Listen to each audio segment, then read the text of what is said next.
विधवा बहू का फैसला। महक की शादी रोहन से होती है। रोहन माँ बाप का इकलौता बेटा होता है, लेकिन फिर किसी कारण से रोहन की मौत हो जाती है।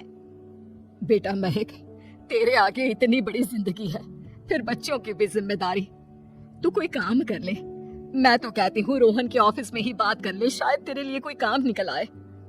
हाँ माँ जी, मैं भी यही सोच रही थी, लेकिन कैसे बात करूँ, किससे बात करूँ, कुछ समझ में नहीं आ रहा। अब वो क्या नाम था रोहन का जो दोस्त हुआ करता था, पहले तो बड़ा आता था हमारे घर। राकेश की बात कर रहे हैं? पर वो तो रोहन के बाद से कभी आया ही नहीं, पता नहीं कहाँ है वो। आया था, एक नहीं कई बार आया था, लेकिन मैंने बाहर से ही भेज दिया। घर के अंदर झांकता रहता था, मुझे ठीक नहीं लगा। अरे आपको तो पता नहीं क्या ठीक लगता है और क्या नहीं। उसका नंबर है मेरे पास, मैं आज ही फोन करती हूँ। सास राकेश को फोन लगाती है और शाम को घर आने का न्योता दे देती है। अरे आंटी, ओहो भाग्य हमारे कि आपने घर बुलाया। मैं तो कई बार आया, लास्ट टाइम तो अंकल से मुलाकात भी हो गई थी। हाँ, वो हम लोगों को निकलना था ना कहीं उस वक्त। अरे छोड़ो ना बेटा, बोलो क्या लोगे? आपकी बहू। क्या बकवास कर रहे हो राकेश? अरे मेरा मतलब ये है कि आपकी बहू कहाँ है? भाभी जी के हाथ की चाय की बस एक प्याली मिल जाती तो। महक चाय लेकर आती है, लेकिन वो जैसे ही राकेश की ओर देखती है, उसे राकेश पसंद नहीं आता। वो अंदर जाने को होती है कि अरे भाभी जी कहाँ जा रही है? बैठिए तो सबके साथ। जी नहीं, बच्चों को खाना खिला रही हूँ, आप माँ जी से बात करें ना। अंदर जाने की बात सास कहती है। अरे बेटा राकेश, वो क्या है ना, वैसे तो तेरे अंकल जी की पेंशन आती है, साथ ही ऊपर 2 मंजिल मकान से किराया भी, तो हम लोगों का तो अच्छा चल जाता है। लेकिन महक, उनकी चिंता आप न करें आंटी, आदेश दे बस आप तो। देखो भाग्यवान, रहने दो, कोई बात नहीं, मैनेज हो जाएगा। अरे क्या मैनेज हो जाएगा अंकल, हमें भी बता दे। आप चुप रहिए जी। अब वो क्या है ना राकेश, तुझे तो पता है कि रोहन के 2 बच्चे हैं, उनकी पढ़ाई लिखाई का खर्चा बहुत है।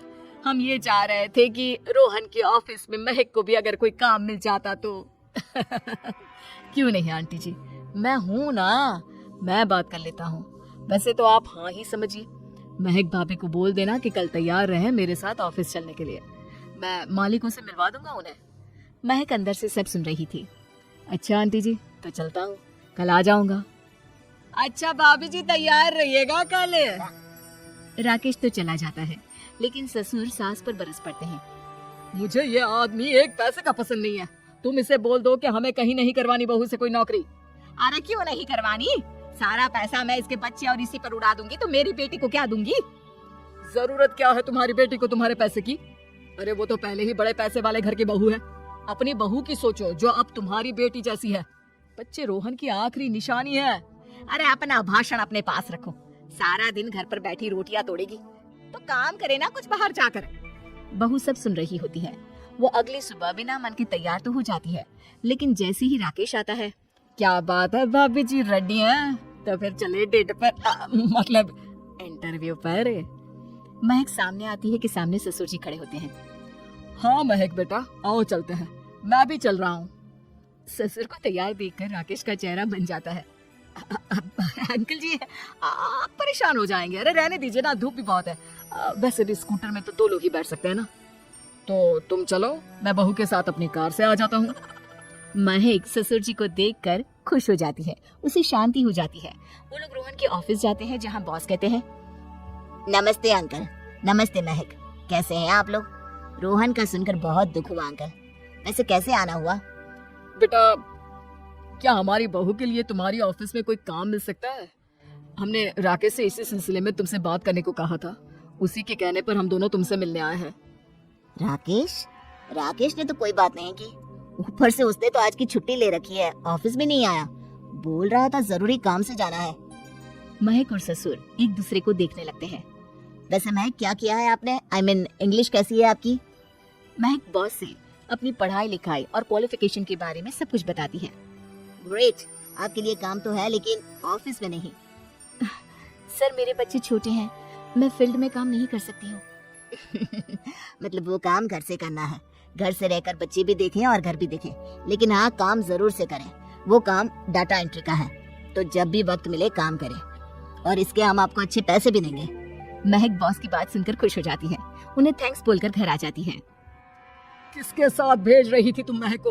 अरे वो कमीना, उसने तो ऑफिस से छुट्टी ले रखी थी, बात भी नहीं की थी उसने बॉस से बहू के काम के लिए। वो तो अच्छा हुआ कि मैं साथ में चला गया। हाँ हाँ ठीक है, नौकरी मिल गई ना, इतना ही काफी है। समय बीतता है और एक दिन फिर दरवाजे पर दस्तक होती है। घर पर कोई नहीं था। महक दरवाजा खोलती है, देखती है तो सामने है राकेश। नमस्ते भाभी जी। नमस्ते, घर पर कोई नहीं है, आप कल आइएगा। अरे अरे अरे, कैसी बात कर रही हैं भाभी जी, हम तो आपकी मदद के लिए आए हैं।